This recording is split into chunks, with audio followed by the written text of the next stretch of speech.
Shalom,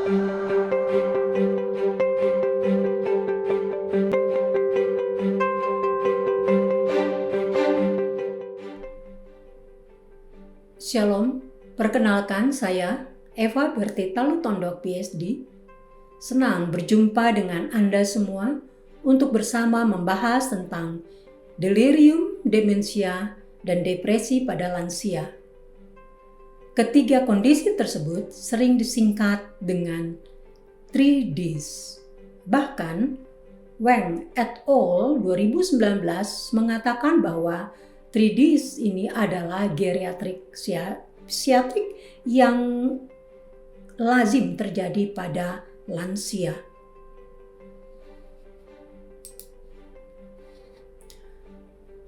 Pada tujuan pembelajaran ini, Ibu sengaja sisipkan satu ayat Alkitab dari Mazmur 71 ayat 9 yang menyatakan, "Janganlah membuang aku pada masa tuaku, janganlah meninggalkan aku apabila kekuatanku habis." Ayat Alkitab ini hendaknya menjadi rema pada Anda ketika melakukan asuhan keperawatan pada pasien lansia dengan kondisi 3Ds ini. Ada 3 tujuan pembelajaran terkait dengan 3Ds pada lansia, yaitu memahami 3 kondisi pada lansia, baik itu delirium, demensia, dan depresi, memahami dampak 3Ds pada aktivitas hidup sehari-hari lansia, dan juga menyusun rencana intervensi berdasarkan kebutuhan lansia. Pada tujuan pembelajaran 1 ini, diharapkan para mahasiswa dapat memahami demensia, depresi, dan delirium pada lansia. Delirium, demensia, dan depresi merupakan perubahan status mental yang dapat muncul secara bersamaan pada lansia. Perubahan status mental ini tentu bukan kondisi normal. Oleh sebab itu, 3Ds harus segera ditangani secara maksimal. Mengapa? Karena 3Ds adalah kondisi penurunan fungsional, baik itu kognitif maupun psikologi, sehingga berdampak pada kemunduran perawatan diri, lama rawat inap di rumah sakit, biaya pengobatan yang besar, bahkan peningkatan angka kematian pada lansia. Keadaan tersebut perlu segera ditangani untuk mencegah lansia mengalami penurunan kualitas hidup. Lantas bagaimanakah perawat memahami ketiga konsep tersebut? Pada slide ini dapat kita lihat ada tanda anak panah dari demensia depression ke arah delirium, sedangkan depression ke arah demensia. Apa artinya? Mari kita pelajari satu persatu terlebih dahulu. Delirium muncul secara cepat dan bersifat sementara, namun harus segera diobati karena akan mempengaruhi otak. Sedangkan demensia muncul lambat dan merusak fungsi otak, sehingga menurunkan kemampuan untuk berhitung, memori, mood, dan perilaku. Depresi adalah satu penyakit yang mengakibatkan kehilangan kemandirian dan dapat berkembang ke arah demensia. Delirium, demensia, dan depresi dapat terjadi secara bersama karena depresi dapat berkembang ke arah demensia, sementara demensia dan depresi dapat mempercepat keadaan delirium. Hal inilah yang perlu dipahami secara baik oleh setiap mahasiswa keperawatan. Mengapa?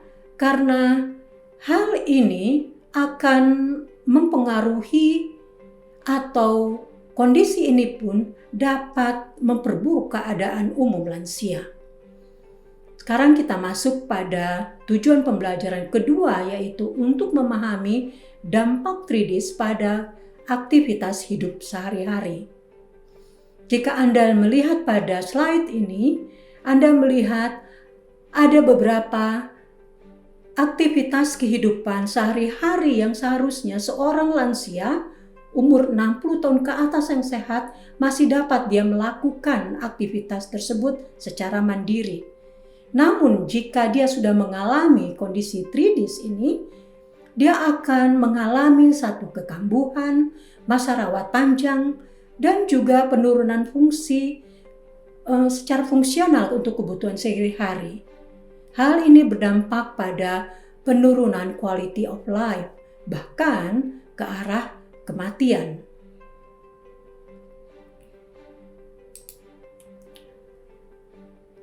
Untuk lebih memahami keadaan ini, silahkan baca pada artikel tersebut sebagai salah satu evidence-based practice untuk para tenaga kesehatan, termasuk Anda sebagai mahasiswa keperawatan. Sekarang mari kita masuk pada tujuan pembelajaran 3, yaitu menyusun rencana intervensi berdasarkan kebutuhan lansia. Untuk dapat menyusun rencana intervensi berdasarkan kebutuhan lansia, hal yang paling utama yang harus dilakukan oleh seorang perawat yaitu melakukan pengkajian. Pengkajian yang mungkin bisa dapat dilakukan sedini mungkin atau disebut dengan early warning signs pada 3Ds ini ada 6.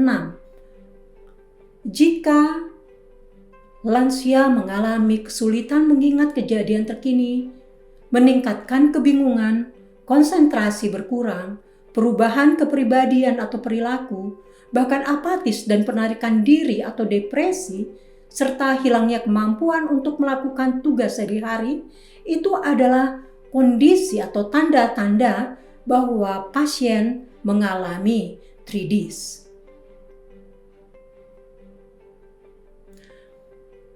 Setelah itu, setiap mahasiswa keperawatan harus juga mengetahui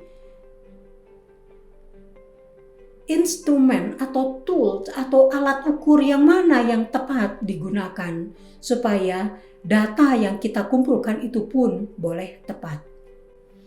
Terkait dengan 3Ds ini, instrumen yang dilakukan untuk mengukur delirium the elderly at risk atau DEAR instrument ini dapat Anda gunakan. Ini sangat simpel sekali karena dari instrumen ini kita dapat mengumpulkan data 5 item saja dengan membuat satu checklist ya atau tidak. Pada instrumen ini, jika lebih dari 1, artinya lansia tersebut mengalami risiko tinggi terjadinya atau perkembangan delirium. Jadi perlu betul-betul dipahami. Walaupun DEAR ini lebih sering juga digunakan pada pasien-pasien lansia yang mengalami post-operasi. Instrumen kedua yaitu Quick Screening Test for Dementia, di mana instrumen ini digunakan bukan untuk mendiagnosa, tetapi hanya untuk menentukan risiko kejadian demensia atau hanya untuk screening saja. Ada 8 item yang perlu digunakan atau yang perlu dikaji, juga hanya dengan menggunakan checklist atau centang pada ya, tidak, atau tidak ada. Nah, skor 0 sampai 1 mengindikasikan bahwa fungsi kognitif masih dalam kondisi normal. Namun jika skor sudah lebih 2 atau lebih, atau 2 sampai 8, artinya lansia mengalami gangguan kognitif ke arah demensia.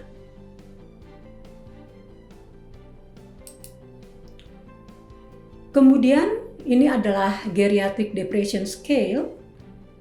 Ini juga biasa digunakan untuk mengukur lansia dengan depresi.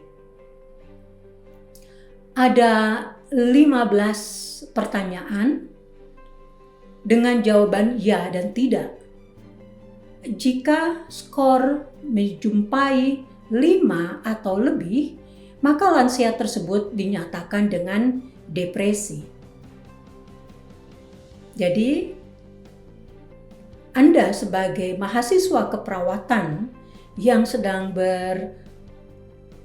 masih dalam proses praktek di laboratorium atau juga melakukan praktek klinik ke rumah sakit, silakan Anda mencari para lansia dengan melakukan pemeriksaan psikiatrik, baik itu kondisi delirium, kondisi depresi, atau juga dengan demensia. Ketiga dari instrumen tersebut, kemudian Anda lakukan analisis untuk dapat mengetahui pemenuhan kebutuhan apakah yang diperlukan oleh lansia-lansia tersebut. Demikianlah topik pembelajaran kita pada hari ini. Berharap kalian semua bisa enjoy dan betul-betul dapat mempelajari dan mempraktekkannya. Terima kasih untuk kehadirannya. Ini hanya sebagai tambahan jika Anda ingin mempelajari lebih jauh tentang apa itu delirium, demensia, dan depression in older adult, bagaimana cara akses dan cara perawatannya atau pemberian asuhannya, silakan Anda bisa membuka melalui internet yang sudah diberikan. Terima kasih.